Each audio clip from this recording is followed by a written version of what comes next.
ఒక్క శివాలయంలో మాత్రం ఒక నియమం ఉంటుంది. పగటి పూట అంత శివలింగం ఒక్కటే ఉంటుంది దర్శనానికి యోగ్యంగా.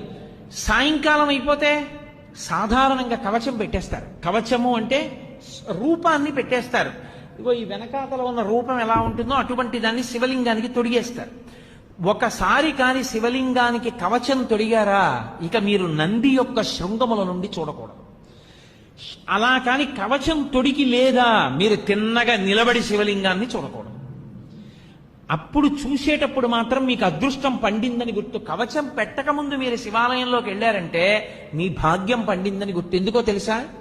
ఈ సమస్త ప్రపంచమునందు కేళి చేసే శివస్వరూపం దర్శనం అవ్వాలంటే నందీశ్వరుడికి ఆయన ఇలా ఉంటే మీకు ఎడం పక్కన నంది ఉండేటట్టుగా వచ్చి మీ ఎడం చేత్తో ఆయన యొక్క